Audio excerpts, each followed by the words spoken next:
ശ്രീനാദേവി കുഞ്ഞമ്മയെ കേക്കച്ചനും അരമന കിങ്ങിണിയും കോൺഗ്രസിലേക്ക് കൊണ്ടുവരുന്നത് എന്തിന്? ശ്രീനാദേവി കുഞ്ഞമ്മ എന്ന പേര് ശ്രദ്ധിക്കപ്പെടുന്നത് തന്നെ 3 മാസങ്ങൾക്ക് മുമ്പ് രാഹുൽ മാങ്കുട്ടുമായി ബന്ധപ്പെട്ട് കേക്കച്ചനും സംഘവും ആരംഭിച്ച അപവാദ പ്രചരണത്തോടനുബന്ധിച്ചാണ്. ശ്രീനാദേവി CPI നേതാവും പത്തനംതിട്ട ജില്ലാ പഞ്ചായത്ത് അംഗവുമാണ്. അതിലുപരി രാഹുൽ മാങ്കുട്ടത്തിന്റെ അടൂരിലുള്ള വീട് നിൽക്കുന്ന പ്രദേശത്തെ ജനപ്രതിനിധിയുമാണ്. ശ്രീനയും രാഹുലും അടുത്ത ബന്ധമുള്ളവരാണെന്നും ഒരു ഇരയാണെന്നും വരുത്തി തീർക്കുവാനുള്ള ശ്രമം തുടക്കത്തിൽ തന്നെ ഉണ്ടായിരുന്നു. ഇതുമായി ബന്ധപ്പെട്ട് മരം കൊള്ളക്കാരന്മാരുടെ ഒരു ചാനൽ ലേഖിക തന്നെ വിളിച്ചിരുന്നു എന്ന് ശ്രീനാദേവി കുഞ്ഞമ്മ ആ ചാനലിന്റെ പേര് പറഞ്ഞു തന്നെ ഇന്ന് വെളിപ്പെടുത്തൽ നടത്തി. രാഹുൽ മാങ്കുട്ടത്തിൽ വിഷയത്തിൽ സാങ്കല്പിക ഇരകളെ സൃഷ്ടിക്കുവാൻ ശ്രമിക്കുകയാണെന്ന് അന്നിട്ട തന്റെ ഫേസ്ബുക്ക് പോസ്റ്റിനെ സംബന്ധിച്ച് ശ്രീനാദേവി കുഞ്ഞമ്മ ഇന്ന് കൂടുതൽ വിശദീകരണവും നൽകി. രാഹുൽ മാങ്കുട്ടത്തിൽ വിഷയത്തിൽ റിപ്പോർട്ടർ ചാനലിലെ വനിതാ മാധ്യമ പ്രവർത്തകയാണ് വിളിച്ചത്. പേര് പറയുവാൻ ആഗ്രഹിക്കുന്നില്ല. എന്നെ വ്യക്തിപരമായി ഒരുപാട് വേദനിപ്പിക്കുന്നതായിരുന്നു ആ ചോദ്യങ്ങൾ എൻ്റെ ആത്മാഭിമാനത്തെ വ്രണപ്പെടുത്തുന്നതായിരുന്നു. എന്നെ സംബന്ധിച്ച് അത്തരത്തിലുള്ള ചോദ്യങ്ങൾ അഭിമുഖീകരിക്കേണ്ടുന്ന ഒരു സാഹചര്യത്തിൽ ഞാൻ ഉണ്ടായിരുന്നില്ല. എന്നെ ആവശ്യമില്ലാതെ ആ വിഷയത്തിലേക്ക് ബന്ധിപ്പിച്ചെങ്കിൽ ഉറപ്പായും ഞാൻ പ്രതികരിക്കും. ആ പ്രതികരണമാണ് ഞാൻ അന്ന് നടത്തിയത് എന്ന് ശ്രീനാദേവി കുഞ്ഞമ്മ ഇന്ന് പറഞ്ഞു. CPI വിട്ട് തിരുവനന്തപുരത്തെത്തി KPCC ഓഫീസിൽ കേക്കച്ചനുമായും ആലപ്പുഴ കോവാലന്റെ ചട്ടകം അരമന കിങ്ങിണിയുമായി കൂടിയാലോചനകൾ നടത്തി കോൺഗ്രസുകാരിയായി മാറിയതിനു ശേഷം നടത്തിയ ആ പ്രസ്താവന കാണുക. ഇന്ത്യൻ കമ്മ്യൂണിസ്റ്റ് പാർട്ടിയുടെ പ്രവർത്തകയായിരുന്നു.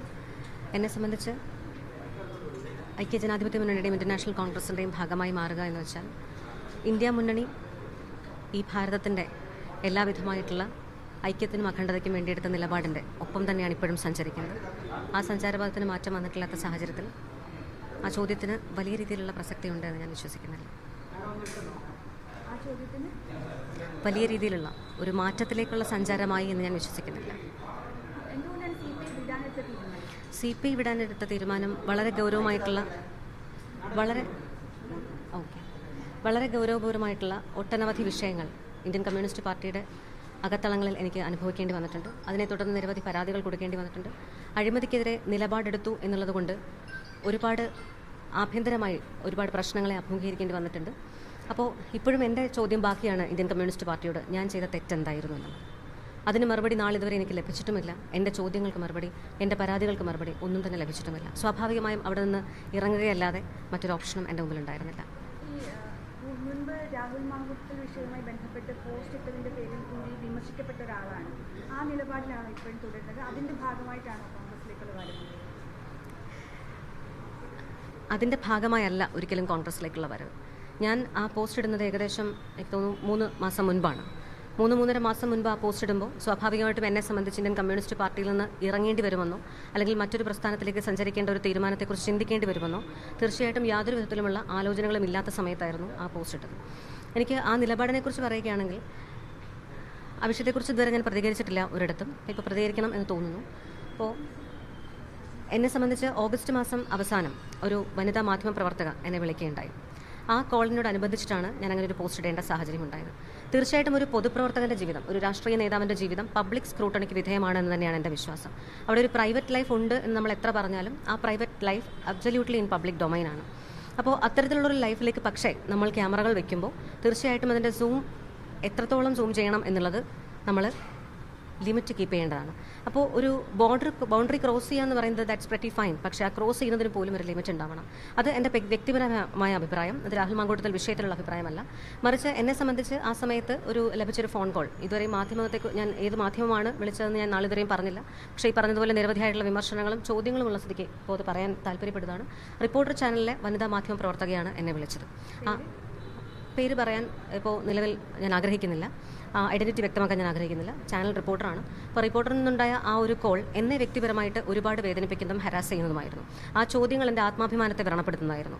എന്നെ സംബന്ധിച്ച് അത്തരത്തിലുള്ള ചോദ്യങ്ങൾ അഭിമുഖീകരിക്കേണ്ടി വരേണ്ട ഒരു സാഹചര്യത്തിൽ ഞാൻ ഉണ്ടായിരുന്നില്ല. അപ്പോൾ എന്നെ അൺനെസസറി ആ വിഷയത്തിലേക്ക് കണക്ട് ചെയ്തിട്ടുണ്ട് എങ്കിൽ ഉറപ്പായിട്ടും അതിൽ പ്രതികരിക്കേണ്ടത് എൻ്റെ ആവശ്യമാണ്. ഞാൻ പ്രതികരിക്കുക തന്നെ ചെയ്യും. ആ പ്രതികരണമാണ് എൻ്റെ ഭാഗത്തുനിന്നുണ്ടായത്. രണ്ട് തെരഞ്ഞെടുപ്പ് അടുത്ത വേളയിലാണ്, ഇപ്പോൾ തദ്ദേശ തെരഞ്ഞെടുപ്പ്, ഇനി വരാൻ പോകുന്ന നിയമസഭാ തെരഞ്ഞെടുപ്പ്, ഈ രണ്ടും അടുത്ത വേളയിലാണ് താങ്കൾ ഈ പാർട്ടിയിലേക്കുള്ള മാറ്റം. എന്തെങ്കിലും ജനാധിപത്യ വ്യവസ്ഥയിൽ വിശ്വസിക്കുന്നതിനപ്പുറം രാഷ്ട്രീയ ലക്ഷ്യങ്ങൾ മറ്റെന്തെങ്കിലും ഉണ്ടോ? ഇപ്പോൾ ചോദ്യത്തിലാണെങ്കിൽ നമ്മൾ 2014 മുതൽ നമുക്ക് നോക്കിയാൽ ദേശീയ തലത്തിലുള്ള രാഷ്ട്രീയത്തിൽ ഭരണപക്ഷത്തെ എന്ന് നമുക്ക് ഇന്റർനാഷണൽ കോൺഗ്രസിനെ നമുക്ക് പറയാൻ സാധിക്കില്ല.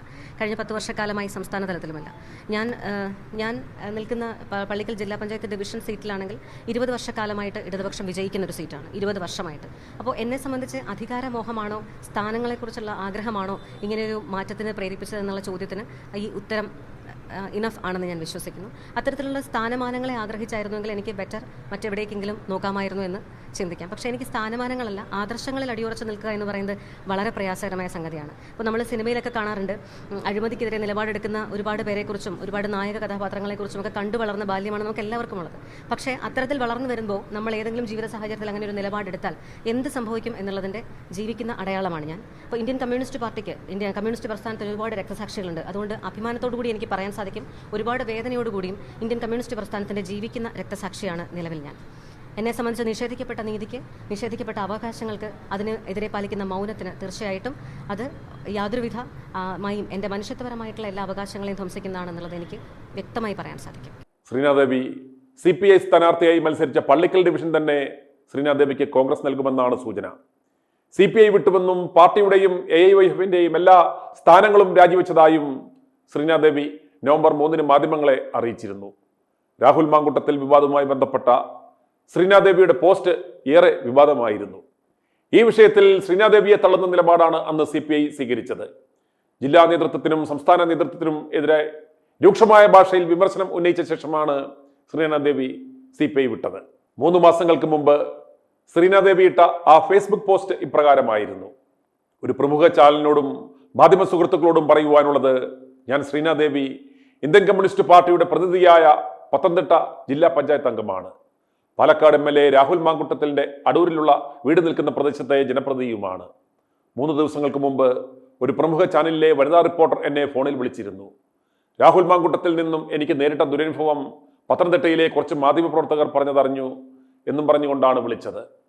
ആരാണിത് പറഞ്ഞത് എന്ന് ചോദിച്ച എന്നോട് പേടിക്കേണ്ട, മൊത്തത്തിൽ എല്ലാ മാധ്യമപ്രവർത്തകരും ഒന്നും ഇത് അറിഞ്ഞിട്ടില്ല എന്ന് എന്നെ സമാധാനപ്പെടുത്തിക്കൊണ്ടുള്ള സംസാരം തുടരുകയായിരുന്നു. ഞാൻ രാഹുലിനെതിരെ 2 പരാതി കൊടുത്തിട്ടുണ്ടെന്നും കേട്ടതായി അവർ പറഞ്ഞു. പരാതിയുള്ളത് ഞങ്ങളോട് പറഞ്ഞാൽ മതിയെന്നും എന്നോട് ഏറെ സൗഹൃദത്തോടെ അത്രയും നേരം സംസാരിച്ച ആ മാധ്യമപ്രവർത്തകരോടുള്ള സ്നേഹം നിലനിർത്തിക്കൊണ്ട് തന്നെ ആ പ്രമുഖ ചാനലിനോടാണ്. എന്ത് തോന്നുന്നു നിങ്ങൾക്ക് ഇത്തരം മാധ്യമപ്രവർത്തനത്തെക്കുറിച്ച്? എനിക്ക് യാതൊരു പരാതിയും ഉന്നയിക്കുവാൻ ഇല്ലാതിരിക്കെ കേട്ടുകേൾവി ഉണ്ടെന്ന് പറഞ്ഞുകൊണ്ട് പരാതി ഉണ്ടോ എന്നും ചോദിച്ചു വരുന്നത് ശരിയായ മാധ്യമപ്രവർത്തന ശൈലിയല്ല. സാങ്കല്പിക ഇരകളെ സൃഷ്ടിച്ച് അവർക്ക് പിന്നാലെ ഇരയെന്ന് കേൾക്കുന്നു, നിങ്ങൾ ഇരയാണ്, ഞങ്ങൾ സംരക്ഷകരാണ് എന്ന് പറയുന്ന നിങ്ങൾ ഇരകളെ തേടുന്ന പ്രെഡേറ്റർ ആയി മാറരുത്. 24/7 വാർത്തകൾ നിറയ്ക്കുവാൻ ശ്രമിക്കുമ്പോൾ മനുഷ്യ മനസ്സുകളുടെ മജ്ജയും മാംസവും തിന്നുന്ന മാധ്യമ സൈക്കോപാത്തുകളായി പരിണമിക്കാതിരിക്കുവാൻ ശ്രമിക്കണം. നിങ്ങൾക്ക് ആരാണ് ഇങ്ങനെ ഒരു ഉത്തരവാദിത്വം നൽകിയത്? പെൺകുട്ടികളുടെ പിന്നാലെ നടന്ന് നിങ്ങൾക്ക് ദുരനുഭവം ഉണ്ടായില്ലേ എന്ന ചോദ്യമുയർത്തി ശല്യം ചെയ്യുന്ന, സ്ത്രീത്വത്തെ അപമാനിക്കുന്ന ഈ പ്രമുഖ ചാനലിനെതിരെ പോലീസ് കേസെടുക്കണം. ഇപ്രകാരമായിരുന്നു ശ്രീനാദേവിയുടെ അന്നത്തെ ഫേസ്ബുക്ക് പോസ്റ്റ്. ആ ശ്രീനാദേവിയെയാണ് കേക്കച്ചനും അരമനക്കുണ്ടനും കൂടി ഇന്ന് കോൺഗ്രസ്സുകാരിയായി ഷാളിട്ട് സ്വീകരിച്ചത്. എന്നാൽ രാഹുലിനെതിരെ അപവാദം പറഞ്ഞില്ല, രാഹുലിനെ സപ്പോർട്ട് ചെയ്തു, പോസ്റ്റ് ഇട്ടു എന്നും പറഞ്ഞ് CPIയിൽ നിന്നും ഏറെ വിമർശനം കേട്ട ഒരാളാണ് ഈ ശ്രീനാദേവി. ആ ശ്രീനാദേവി ഇന്നും തന്റെ നിലപാട് ആവർത്തിച്ചു. എന്നിട്ട് നെട്ടൂർ കേക്കച്ചനും അരമനക്കുണ്ടനും അവരെ കോൺഗ്രസിലെടുത്തു, ഷാളിട്ട് സ്വീകരിച്ചു. പക്ഷെ ഇന്നും രാഹുൽ പാർട്ടിക്ക് പുറത്തു നിൽക്കുന്നു. രാഹുലിന് നീതി തേടിയുള്ള മിഷൻ 250യുടെ 34ാം ദിനമാണെന്ന്. ആരെ ഇരയാക്കി ചിത്രീകരിക്കുവാൻ ശ്രമിച്ചോ ആ ഇര തന്നെ ഇന്ന് സത്യം വെളിപ്പെടുത്തി. കോൺഗ്രസിന്റെ ഭാഗമായിട്ടും രാഹുൽ ഇന്നും പാർട്ടിക്ക് പുറത്ത്. ഈ നെട്ടൂർ കേക്കച്ചനെയും സരിതാ ഗോപാലിനെയും ഒരു പാഠം പഠിപ്പിക്കണമെങ്കിൽ വരുന്ന തദ്ദേശ തെരഞ്ഞെടുപ്പിന് ഇവരുടെ സ്ഥാനാർത്ഥികളെ അറിഞ്ഞു തോൽപ്പിക്കുക. ബീഹാറിലെ ജനങ്ങൾക്കുള്ള ബോധമെങ്കിലും നമുക്കുണ്ടാവണം. രാഹുലിന് നീതി തേടിയുള്ള മിഷൻ 250യുടെ 34ാം ദിനമായി ഇന്ന് i2i ന്യൂസ് റിയാക്ട് ഫോർ റൈറ്റിലേക്ക് ഞങ്ങൾക്ക് ലഭിച്ച ജനങ്ങളുടെ പ്രതികരണങ്ങൾ കേൾക്കുക.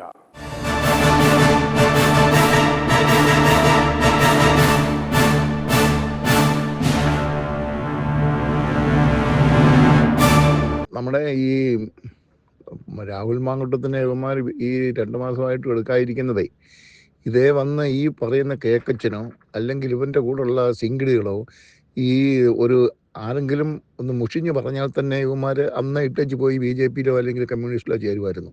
ഇത്രയും നാളായിട്ടും ആ ഒരു ഇതിൽ നിൽക്കാന്ന് പറഞ്ഞാൽ ഇവൻ്റെ കാല് കഴുകി ഇവന്മാർ വെള്ളം കുടിക്കണം ഈ തീട്ടം തിനികൾക്ക്. എന്തെങ്കിലും ഒരു അഭിമാനമോ മാനമോ ഉണ്ടെങ്കിൽ ഇങ്ങനെ ചെയ്യുമോ? ഇവരെന്തോ ഇവൻ്റെ അമ്മയെ ഇവന്മാർ പിടിക്കാൻ വന്നോ? ഇല്ലല്ലോ. അതോ ഇവൻ്റെ പെണ്ണുമ്പിള്ളമാരെ പിടിക്കാൻ വന്നു? ഇത്ര വൈരം ഇവനെന്തുവാ? ആരോ ഒരാളെ ഇവരെ അതുകൊണ്ട് ചെയ്തെന്ന് ഇങ്ങനെ പറയുന്നു. അത് അവൻ്റെ ബോധ്യം, വേറെ ആർക്കും ബോധ്യമില്ല. അപ്പോൾ പിന്നെ ഈ തന്തലടിയല്ലേ ഇവന്മാർ ഇങ്ങനെ കാണിക്കുന്ന? ഇത്രയും നല്ലൊരു ചെറുപ്പക്കാരൻ ഈ ഇലക്ഷൻ സമയത്ത് ഇങ്ങനെ വിടുക എന്ന് പറഞ്ഞു കഴിഞ്ഞാൽ, ഇപ്പോൾ ഇത്രയും ഇവനെ ക്രൂശിച്ചിട്ടും കോൺഗ്രസ് വിട്ടു പോകുന്നുണ്ടോ? തന്തയ്ക്ക് ഉറക്കണം, അതാണ് അതിൻ്റെ. അപ്പോൾ ഇപ്പോഴും അതേ സമയത്ത് ഈ കേക്കച്ചൻ പാർട്ടി ആരെങ്കിലും എന്തെങ്കിലും നാളെ AICC വിളിച്ച് എന്ന് പറഞ്ഞു കഴിഞ്ഞാൽ ഇവൻ അപ്പോഴേ ചൂട്ടും കെട്ടി അപ്പോഴേ പോകും. അത് ഇവന്മാർ ചിന്തിക്കണ്ടേ? ഇത് ഒരു 4 സ്റ്റേജ് പറഞ്ഞെങ്കിലേ ഇവന്മാർക്ക് മനസ്സിലാകത്തുള്ളൂ. ഈ എത്രയോ പിന്നെ വലിയ ഗടി കിട്ടിയ പിന്നെ കോൺഗ്രസ്സിൽ ഞാൻ പിന്നെ 10, 25, 30, 40, 50 വർഷമൊക്കെ ഇട്ടേച്ച് പോന്നു നിസ്സാര കാര്യങ്ങൾക്ക്. അപ്പോൾ ഇത്രയും വലിയ ഒരു ചെറുപ്പക്കാരൻ ഇത്രയും ത്യാഗം സഹിച്ച് മുഴുവൻ പേരും, ലോകത്തുള്ള മുഴുവൻ പേരും അവനെ കളിയാക്കി നശിപ്പിച്ച് പിന്നെ ആക്കിയിട്ടും ഇപ്പോഴും കോൺഗ്രസ് ഉണ്ടാക്കി തന്തയ്ക്ക് പറയണം. ഇവനൊക്കെ തന്തയ്ക്ക് പറയല്ല, കേക്കച്ചൻ്റെ കൂട്ട് വലിയവനും പറഞ്ഞാൽ ഉണ്ടാകത്തില്ല. അല്ല, എനിക്ക് സംശയം ഇവൻ്റെ മോളെയോ ഇവൻ്റെ പെണ്ണുമ്പുള്ളിയോ ഒന്നും പിടിക്കാൻ പോയി. ഇത്ര വൈരാഗ്യം എന്താ വരാൻ കാര്യം? ഇത് അവനെ പിന്നെ പഞ്ചാരി അടിച്ചുകൊണ്ട് അവൻ ചെയ്തുകൊണ്ടിരുന്ന ഒരു പെണ്ണുമ്പുള്ളി ഇവൻ ചിലപ്പോൾ കമൻ്റ് അടിച്ച് കാണും. അതങ്ങനെ മനുഷ്യനായാലും അങ്ങനെ പെണ്ണായാലും അങ്ങനെ അവിടെ മുമ്പിൽ ഇരിക്കുന്ന കാണുമ്പോൾ ആക്കൾ ചിലപ്പോൾ വരും. അവൾ മുമ്പിൽ കാണിച്ചുകൊണ്ടിരിക്കുമ്പോൾ ആരെങ്കിലും ചെയ്യായിരിക്കും. ഇപ്പോൾ പിന്നെ ഈ ശർക്കര കൊടുത്ത് കൈയിട്ടെന്നക്കത്തില്ല എന്ന് പറഞ്ഞതുപോലെ അത് ഇവന്മാർക്ക് ഇവരോട് പരിങ്ങം വരാനെന്ന കാര്യം എന്താണെന്നാണ് പറഞ്ഞത്. ഇത് ഇവർക്ക് പറഞ്ഞ് മനസ്സിലാക്കാനോ അല്ലെങ്കിൽ സ്റ്റേജോ പറയാനോ ഇവന്മാർക്ക് ആർക്കും ഇല്ല. രാഹുലിനെ തകർക്കാൻ ശ്രമിച്ചവരുടെ ആയുസ്, ഇത് ഒരു കറക്റ്റ് പ്രവചനമാണ്. രാഹുലിനെ തകർക്കാൻ ശ്രമിച്ചവരുടെ ആയുസ് ഇനിയും ഏതാനും മാസങ്ങൾ മാത്രം. അവൻ്റെ പൊടി പോലും കിട്ടുകയില്ല ഇലക്ഷൻ കഴിഞ്ഞ് രാഹുലിൻ്റെ മജോറിറ്റി കാണുമ്പോൾ. എന്ന് മാത്രമല്ല, ഞാൻ വളരെ നേരത്തെ താങ്കൾക്കൊരു മെസ്സേജ് അയച്ചതിനകത്ത് രാഹുൽ എവിടൊക്കെ ഇലക്ഷൻ ക്യാമ്പയിന് പോകുന്നു, ആരുടെയൊക്കെ ഇലക്ഷൻ ക്യാമ്പയിന് പോകുന്നു, അത് യാതൊരു സാധ്യതയില്ലാത്ത കാൻഡിഡേറ്റ് ആണെങ്കിൽ പോലും രാഹുൽ എന്നൊരൊറ്റ വ്യക്തിയുടെ പ്രസൻസിൽ അവന് ഉജ്ജ്വല വിജയമായിരിക്കും. അത് മനുഷ്യൻ്റെ ഒരു താങ്കളുടെ വലിയ കോൺട്രിബ്യൂഷൻ ഉണ്ട്, വളരെ വളരെ വലിയ കോൺട്രിബ്യൂഷനാണ് താങ്കളുടെ, വളരെ വലിയ കോൺട്രിബ്യൂഷൻ. പക്ഷേ അതൊരു ദൈവനീതിയാണ്. താങ്കളെ അതിന് പ്രേരിപ്പിച്ചതും ഇനിഷ്യേറ്റീവ് എടുപ്പിച്ചതും രാഹുലിനെ ആ മുറിക്കുള്ളിൽ ആകെ എന്തായാലും പറയുന്നത് ആ കോൺഫിഡൻസ് നശിച്ച് ഇരുന്ന അവസ്ഥയെന്ന് ഇപ്പോഴത്തെ ഈ അവസ്ഥയിലേക്ക് തീർച്ചയായിട്ടും താങ്കളുടെ കോൺട്രിബ്യൂഷൻ വളരെ വലുതാണെങ്കിൽ തന്നെയും അത് താങ്കളെ പ്രേരിപ്പിച്ചത് ഒരു ദൈവത്തിൻ്റെ ശക്തിയാണ്. ഇനിയും പിടിച്ചാക്കിട്ടുകയില്ല. ആ രീതിയിൽ ദൈവം പുള്ളിയെ ഉയർത്തി എന്ന് തന്നെയല്ല, ഇതിനകത്ത് മറ്റൊരു സംഗതിയുണ്ട്. ഇപ്പം 2 പേരെ നമ്മൾ അടുത്ത കാലത്ത് കണ്ടു, ഒന്ന് മാരിയോ, ഒന്ന് സതീശൻ.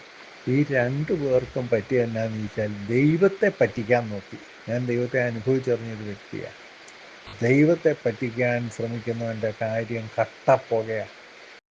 അവനെ രക്ഷിക്കാൻ ഈ ലോകത്ത് ഒരു ശക്തിക്കും പറ്റുകയില്ല. അവൻ ഏതാനും ദിവസങ്ങൾ കൊടുക്കും. അവൻ പോഷനായിട്ട് കൂടുതൽ പോഷത്വം കാണിക്കും. ആ പോഷത്വം തന്നെ അവനെ ഒരിക്കലും തിരിച്ച് കയറി വരാനാവാത്ത വലിയ ഗർത്തത്തിലേക്ക് തള്ളിക്കളയും. അവൻ്റെ പേര് പോലും ലോകം മറക്കും. ആ രീതിയിൽ തള്ളിക്കളയും. അതും രാഹുലിന് കൊടുത്തത് ഒരു ചെറിയ പഞ്ചാണെങ്കിൽ ഈ പുള്ളിയുടെ പുറത്തോട്ട് വന്ന് വീഴാൻ പോകുന്നത് ഒരു വലിയ മലയാണ്. അവനെ മൂടിക്കളയുന്ന മല. ഈ ഇലക്ഷൻ കഴിയുമ്പോൾ കാണാം രാഹുൽ ആരാണ്. രാഹുലിനെ തകർക്കാൻ ശ്രമിച്ചവൻ ഈ പാർട്ടിയിൽ നിന്ന് തന്നെ വാനിഷ്ഡാണ്. കാരണം അവനെ തന്നെ തോൽപ്പിക്കും ജനം. അവന് കൊടുക്കുന്ന മറുപടി അത്. അവൻ പക്ഷേ ബുദ്ധിമാനായതുകൊണ്ട് ഇപ്പോഴേ ചിന്തിക്കും, ഞാൻ ഏത് റോളിലാണ് ഇനി അഭിനയിക്കേണ്ടത്. പക്ഷെ നടക്കുകയില്ല. കാരണം കൂടെ നിൽക്കുന്നവരും ഇതുപോലെ കാലുവാരി നിലത്തട്ടിക്കുന്നവരാ, ഒരു മനസാക്ഷിയില്ലാതെ. അങ്ങനെയുള്ളവരാണ് ഇപ്പം കൂടെ നിൽക്കുന്നത്.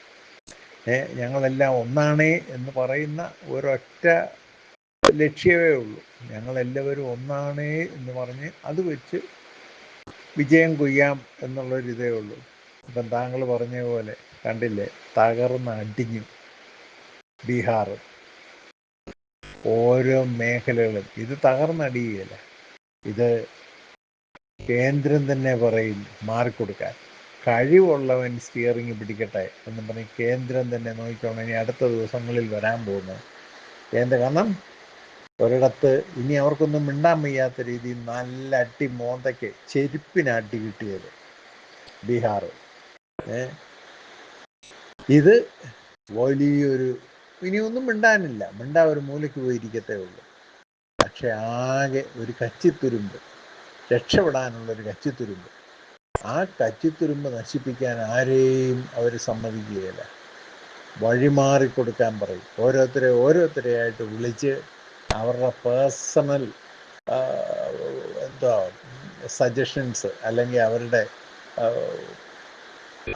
അവസ്ഥ ചോദിച്ച് മനസ്സിലാക്കുമ്പോൾ അവരുടെ പ്ലാൻ അല്ലെ അവർ ആരെ സപ്പോർട്ട് ചെയ്യുന്നു എന്നൊക്കെ അവരോട് പേഴ്സണലായിട്ടൊരു ഡിസ്കഷൻ നടക്കുമ്പോൾ തീർച്ചയായിട്ടും ഇവർക്ക് രീതികൾ മാറ്റിയേ പറ്റൂ.